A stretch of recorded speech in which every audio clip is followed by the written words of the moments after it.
These incidents happened in northern Minnesota during the winter of 2018, about an hour outside Duluth, in a region where the towns get smaller the further you drive north and the forest slowly starts to take over everything around them. Most people who grew up there get used to long stretches of quiet roads, frozen lakes that stay locked in ice for almost half the year, and the strange way darkness settles in early during the winter months.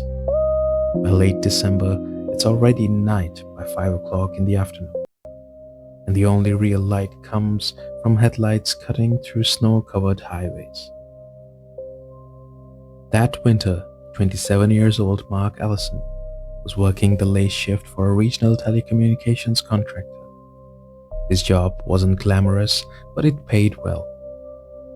Whenever a cell tower or rural communications relay went offline during a storm, the company would send technicians out to inspect the equipment and get it running again. Most of the time, the work involved driving long distances through remote areas where there were more pine trees than houses. Mark didn't mind it. He had grown up in Minnesota and was comfortable with the quiet. His co-workers hated the night calls, but Mark actually preferred them. Less traffic, fewer people, and usually a quicker repair. One Thursday evening in January, a little after 8, Mark received a dispatch notification on his work tablet. A rural signal tower had gone offline about 30 miles north of Two Harbors, somewhere near a stretch of forest that bordered Superior National Forest land. The outage had started around 6 that evening, and the automated system couldn't reconnect to the equipment. Normally, that kind of issue could wait until morning, but this particular tower serviced several emergency communication lines used by local forestry services, so the company wanted someone to check it immediately. Mark loaded his truck with a small equipment kit and started the drive north. The roads were almost completely empty. Snow had fallen earlier that afternoon, and although the highways had been plowed, the shoulders were buried under fresh drifts that reflected his highlights like pale walls. The further he drove, the less civilization there was. Gas stations disappeared, streetlights became rare. Eventually, even the radio signal faded until the only sound in the truck was the steady hum of the engine and the faint crackle of snow under the tires. After about 40 minutes, the GPS directed him off the main highway onto a narrow service road. It wasn't paved, just a thin strip of packed snow cutting through dense pine forest. The cell tower he needed to inspect stood on a small cleared hill about half a mile from the road. Mark had visited similar sites dozens of times before, and they were usually identical. Chain link fence, a metal equipment box, and the tall steel tower rising above the trees with blinking aircraft warning lights. But as he approached this particular tower, something immediately struck him unusual. The red warning light at the top wasn't blinking. That alone wasn't strange, since the outage might have cut power to the lighting system. What bothered him was the silence. Normally, when you step out near a town like that, you could hear a faint electrical buzz from the equipment cabinet. Here, there was nothing. Mark parked the truck near the gate and stepped out into the cold air. The temperature had dropped well below freezing, and the snow beneath his boots made the sharp, dry crunch that only happens when the air is extremely cold. He grabbed a flashlight from the passenger seat and walked towards the fence. The beam cut through the darkness, illuminating the metal gate and the small keypads used by technicians to unlock it. Everything looked normal, but when Mark punched in the access code and pushed the gate open, the hinges made a slow metallic creak that echoed strangely through the quiet woods. Inside the fenced area, the tower rose about 100 feet into the air, disappearing into the dark sky above the treetops. The equipment cabinet sat near the base, its steel door slightly open. That wasn't supposed to happen. Mark frowned and approached carefully. When he pulled the cabinet door fully open, he immediately saw the problem. Several of the internal cables had been unplugged. They were not broken, not damaged, just unplugged. That made no sense. It was like somebody deliberately did it. These sites were logged specifically to prevent tampering, and the nearest town was nearly 20 miles away. Mark crouched down and started reconnecting the cables. As he worked, he noticed something else. There were footprints in the snow inside the fenced area. They hadn't been there when he arrived. At first, he assumed they must belong to another technician who had visited earlier in the day. But when he looked closer, he realized the prints were wrong. They were barefoot. The shapes in the snow clearly showed individual toes pressed into the frozen surface. Mark stared at them for a moment, trying to process what he was seeing. No one would walk barefoot in that kind of cold. The temperature alone would cause frostbite in minutes. He followed the line of the footprints with his flashlights.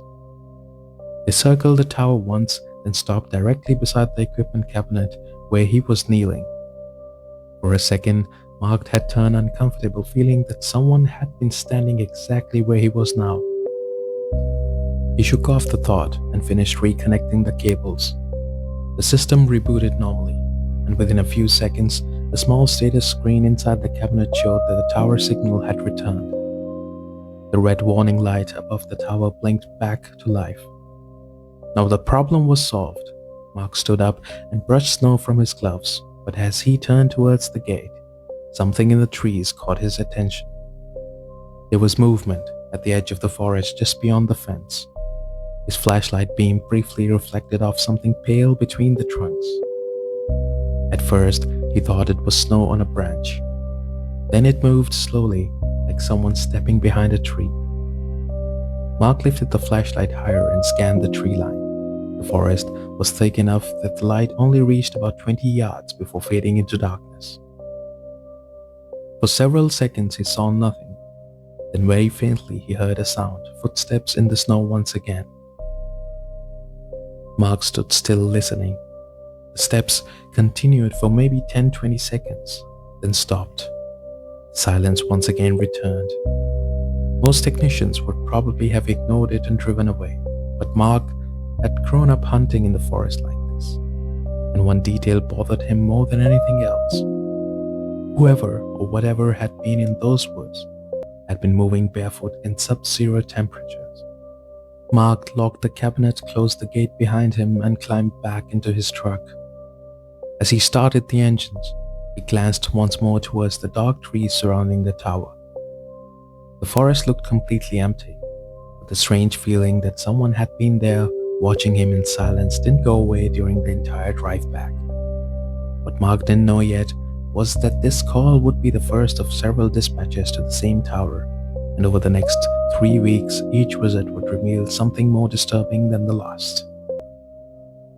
Mark expected that to be the end of it. Most service calls were simple: fix the equipment, log the repair, move on to the next issue. But the time he got back home that night, strange footprints in the snow had already started to feel like something his mind has exaggerated because of the darkness and isolation.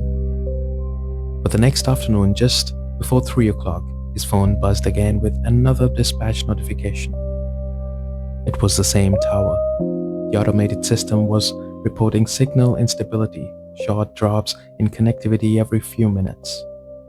Nothing catastrophic, but enough that the monitoring software flagged it as an issue requiring inspection. Mark stared at the notifications for a moment. He had physically reconnected the cables himself the night before. Once the system rebooted, the tower diagnostics had looked perfectly normal. He walked over to the operation desk where the day supervisor Greg was reviewing work orders. "Hey," Mark said, holding up the tablet. "The two harbors towers again." Greg glanced at the screen and shrugged. "Looks like it. Signal kept dropping for a few seconds at a time." Mark frowned. "I was just out there last night. Everything was reconnected." Greg leaned back in his chair. "Maybe something else is loose, or maybe someone's messing with it again." Mark hesitated. You mean vandalism? Wouldn't be the first time someone thought it'd be funny to mess with telecom equipment. Mark thought about the bare footprints he had seen circling the tower. He didn't mention them. Instead, he grabbed his equipment bag and headed back to his truck. The drive north felt different in daylight. The forest didn't look nearly as threatening under a pale white sun. Snow covered the ground in smooth white layers, and the sky was clear enough that the distant hills looked sharp against the horizon. When Mark turned on the service road again, he slowed the truck slightly. The snow on the road had fresh tire tracks now. That wasn't unusual. Forestry trucks and maintenance vehicles used these roads occasionally. But as he drove the last half mile towards the tower clearing, he realized something else. The track stopped about 200 yards before the hill. Whoever had driven there had turned around. The rest of the road towards the tower was untouched. Mark parked near the gate and stepped out. The tower stood exactly as he had left it the night before. The red aircraft lights blinking slowly against the bright afternoon sky. He walked towards the fence, scanning the snow around the clearing. At first, everything looked normal.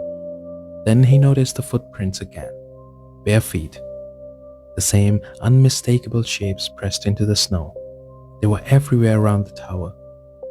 Mark felt a slow knot forming in his stomach. The prints looked fresh. The edges were sharp, not softened by wind or snow. That meant they had appeared sometimes after the plows cleared the road earlier that morning. He unlocked the gate and stepped inside the fenced area. The equipment cabinet door was closed this time, but when he opened it, the same cables he had reconnected were unplugged again. Every single one. Mark stared at them in disbelief. There was no way that this could happen accidentally. Someone had physically opened the cabinet and disconnected the wiring, but the gates had been locked. The fence was 8 feet high with barbed wire at the top. He slowly turned around and looked towards the woods. The trees stood completely still in cold air. There was no movement, no sound, just the faint creaking of the tower structure in the wind. Mark reconnected the cables again, this time securing them tightly. As the system rebooted, he stepped outside the cabinet and took a closer look at the footprints. They moved around the tower in uneven paths, as if the person making them had been wandering aimlessly. But there was one detail that made his skin crawl. None of the prints led to or from the gate. They simply appeared in the snow inside the fenced area, as if whoever made them had been dropped there from above. Mark stood very still for a moment, then he forced himself to laugh quietly. "That's ridiculous," he muttered under his breath. There had to be a simple explanation. Maybe someone climbed the fence. Maybe an animal track had melted and reshaped into something that looked like toes. Maybe the lightning the night before had made the situation seem stranger than it really was. He was trying to bring up some reason. Finished the repair and locked everything up again. But before he left, he walked the perimeter of the fence carefully. He expected to find at least one section where the snow had been disturbed. Evidence that someone had climbed over. There was nothing. The snow outside the fence was completely smooth. That night, back in the office, Mark checked the maintenance logs for the tower. The last entry before his repair the previous evening was almost 6 months old. No reports of vandalism, no previous issues, just routine system checks. He closed the log window and leaned back in his chair. For a few seconds, he considered calling the local sheriff's office to mention the strange footprints. But what would he even say? That someone had unplugged some cables and walked around barefoot in the snow? It sounded ridiculous. So he decided to forget about it. The next 4 days passed without any new alert. Then Monday night came. At 11:17 p.m., the same tower went completely offline again. This time, the system reported total power failure. Greg walked over to Mark's desk, holding the dispatch tablet. "You're not gonna like it," he said. Mark didn't even need to look at the screen. The same tower, Completely dead, he said. Outside, the snow had started falling again. The weather forecast predicted a storm overnight, the kind that could drop a foot of snow before morning. Normally, the company would delay repairs during the storm, but emergency service towers didn't get the luxury. Mark loaded his equipment into the truck and began to drive north once again. The farther he drove, the heavier the snow became. By the time he reached the service road, visibility has dropped to less than 50 feet. The headlights reflected off the falling snowflakes so intensely that it almost felt like driving through a white tunnel. When the tower finally appeared ahead, something immediately felt wrong. The red aircraft lights at the top wasn't just off, the entire tower was in dark. No power at all. Mark parked the truck and stepped outside. The wind was stronger now, pushing snow across the clearing in thin waves. He grabbed his flashlight and walked towards the gate. Halfway there, he stopped. Once again, there were fresh footprints in the snow. This time, he heard something immediately. A faint crunch, like someone shifting their weight in deep snow. The sound came from the woods nearby. And the sound wasn't moving away this time. It was moving closer. Mark stood frozen beside the fence, listening to the slow approach of footsteps hidden somewhere in the darkness beyond the tree. One step, then another. The sound of footsteps in the snow continued for several seconds. Mark held the flashlight tightly in one hand, its beam trembling slightly as he aimed it towards the tree line. The storm was getting worse, the wind pushing curtains of snow through the clearing, and the forest beyond the tower looked like a wall of black shapes shifting in the dark. The footsteps stopped. For a moment, there was nothing but the sound of the wind moving through the metal tower above him. Mark told himself, it had to be an animal, maybe a deer moving through the trees. But then the sound came again. This time, it wasn't in the woods anymore. It was much closer. Mark's breath caught in his throat. The snow in front of him began to compress slowly, forming a fresh footprint about 20 feet away. A bare footprint once again, but there was no one there. The beam of the flashlight landed directly on it as the snow sank inwards, the shape of toe pressing into the surface as if an invisible weight had stepped down. Mark didn't move. Another footprint appeared beside it, then another. They were coming towards him. For several seconds, Mark just stared, unable to process what he was seeing. The prints were forming one after the other in the fresh snow, each step deliberate and slow, moving straight across the clearing towards the fence. His mind tried desperately to find a logical explanation, some kind of trick of the wind, snow collapsing under its own weight, anything. But the spacing between the prints was too precise. They were walking towards him. Mark stepped backwards instinctively, his boots crunching loudly in the snow. The footprint stopped. The clearing went completely still again. Mark's heart was beating so hard he could feel it in his ears. "Hello," he called out, his voice sounding small in the storm. No answer. He swung the flashlight beam around the clearing, illuminating the tower legs, the equipment cabinet, and the swirling snow. Nothing. But when he looked down again, the footprints had moved. They were now only 10 feet from the fence.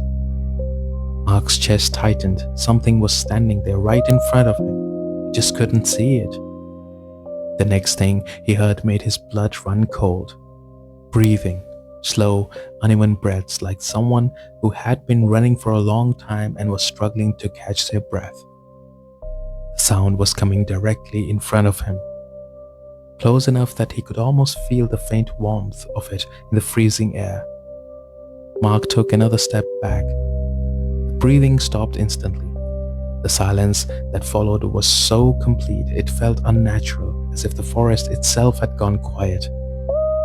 Then the gates behind him slammed shut. The metallic bang echoed through the clearing and made Mark spin around. The gate had been open only a few inches earlier. Mark rushed towards it and grabbed the handle.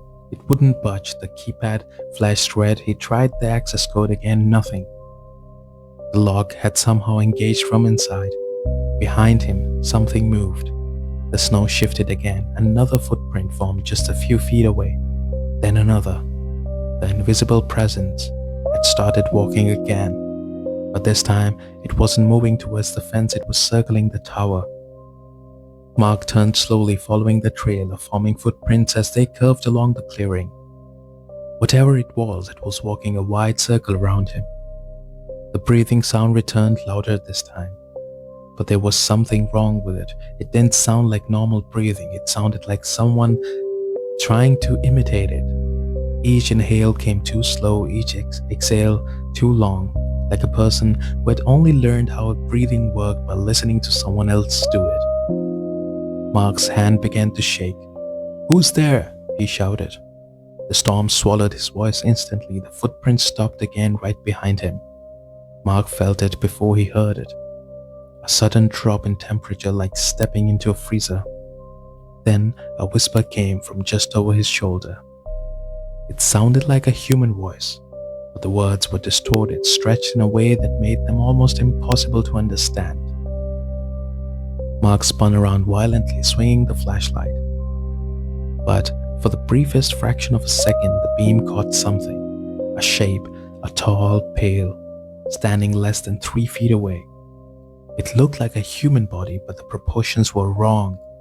The arms hung far too long, the shoulders were narrow and crooked. And the face looks unfinished.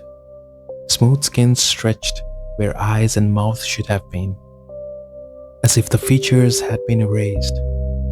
The figure jerked backward. The instant the light touched it, the flashlight flickered, then it was gone. Mark stumbled back against the fence, breathing hard. The snow where the figure had stood was now marked with deep footprints, pressed much harder than the others. But they didn't move away.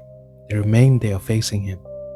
The breathing returned again, except now it wasn't coming from one direction, it was coming from everywhere, from the woods, from behind the tower, from the darkness above him.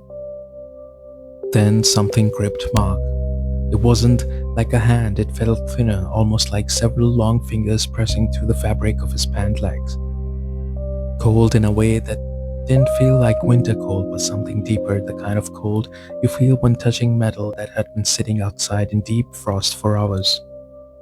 Mark jerked his leg upwards instinctively and stumbled backwards, slamming his shoulders into the chain-link fence behind him. He screamed and swung the flashlight downwards. The light flickered once and finally stabilized. The ground around his boots was empty. Fresh snow covered the clearing, again already smoothing over the chaotic footprints that had surrounded him earlier. And the only clear tracks left were his own. For a moment, Mark stood there, staring at the ground, the beam moving slowly in a tight circle around the feet, trying to see if something had crawled away from him into the storm. There was nothing. Just wind pushing loose snow across the surface in thin waves. His rational mind tried to take control again. Extreme cold could cause strange sensations. Fatigue could make people misinterpret what they felt. There were explanations for things like that, and he clung to those explanations because the alternative meant accepting that something had been standing beside him in the dark and reaching for him. He forced himself to move. The tower still had no power. As if the system stayed offline much longer, the company would send someone else to investigate, which meant he would have to explain everything that had happened so far. That idea bothered him more than the storm outside, because the story would sound ridiculous even to his own ears. Mark walked towards the equipment cabinet and opened it again. Inside, the control panel was dark. That meant the power line feeding the site had been interrupted somewhere outside the cabinet itself.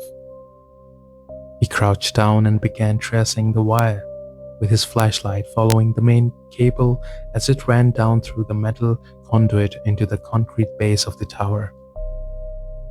The cables had been pulled out, simply pulled loose from the junction box beneath the tower base.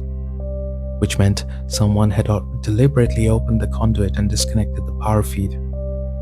The realization settled in his mind with uncomfortable clarity.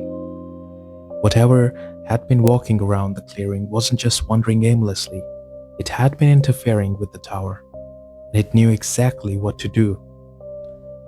Mark felt the uneasy awareness that he was no longer dealing with random disturbances or some prank by local teenagers. Someone or something had been returning to this tower repeatedly and disabling it in a very specific way. As he reached into the conduit to reconnect the cables, his flashlight beam drifted across the ground near the tower legs. Something else was there. At first, it looked like a dark stain in the snow, but when he leaned closer, the shape became clearer. It was a shallow depression in the ground, partially hidden by drifting snow. A narrow opening about 2 feet wide. Mark brushed the snow away with his gloves. The opening led downwards into the earth beneath the tower. It wasn't a natural hole. The edge was straight, cut into the soil as if someone had been digging there for a long time. A smell drifted up from inside, damp earth mixed with something older like decaying wood. Mark stared at it silently, trying to make some understanding of what was happening. What is that? At the same time, he saw lights coming from the road down below.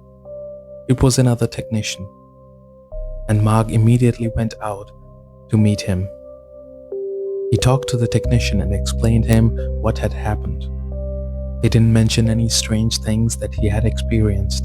He just explained the technical details. And when, once again, Mark looked at the place where he found that hole, there was once again nothing. He clearly thought that now he was hallucinating. It was that fatigue had made him hallucinate and imagine things that were not real. Finally, both of them finished the work, plugged the cables, and once again the tower was working. Mark returned with the other technician back, and from then on, he completely refused to go to that site ever again. His colleagues asked him many times, why wouldn't he go there? What's the matter? He would just never answer. He would never explain. He would just say he would never go there again.